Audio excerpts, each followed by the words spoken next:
Welcome to another episode of Freelancer Fast Talk, a video where I answer a lot of questions about freelancing. I answer them as very straightforward as I can para wala na masyadong maraming hanash. So I posted a story dito sa Instagram ko asking people kung ano nga ba yung pinakang question na meron sila about freelancing, and we will answer them today. First question, what niche is flexible, can earn 6 digits? Any niche or service can actually earn 6 digits. Depende kung gaano ka kagaling. Also, bakit 6 digits lang? Bakit nililimit niyo yung sarili niyo sa 6 digits na earnings? Paano kung kaya pala ng 7? Diba? Saan pwede mag-apply na agency for bookkeepers? So, tinanong ko, Madla, nandito na siya, nakapin na siya dito sa Bloggy Mary na page natin. Lahat na may positive feedback, positive experience na pwede niyong pag-applyan, nandun na, nakapin na. Baka may need po ng assistant for 2 weeks, free service, I'm enrolled under financial VA. Nakagandahan.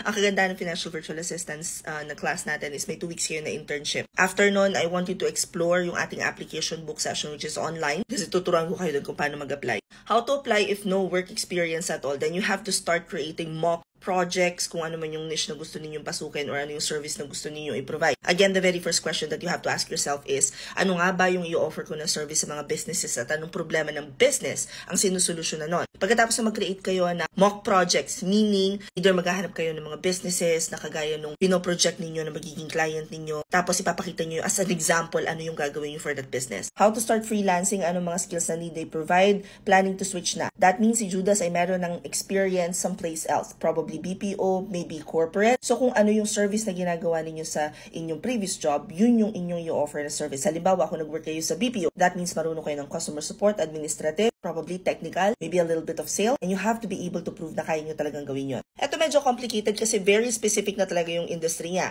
Kung nakahanap na daw ba ng clients din na mga engineers nagpo-provide ng software like Aviva, hindi ko alam For sure, dahil hindi ko alam, hindi ako nakakahanap. But, since very specific yung hinahanap mo, why not go to Upwork? Tapos yan na yung mismong keyword na itatype mo. Pwede po ba late enrollee for VIP? Yes. Kasi kapag close naman na yung for that particular month, the following month yung may include. Madalas na natatanong sa akin, ano marerecommend ko na trend sa VA World na magandang pag-aralan for additional na rin daw. I would say, una pag-aralan nyo muna kung ano yung alam nyo ngayon.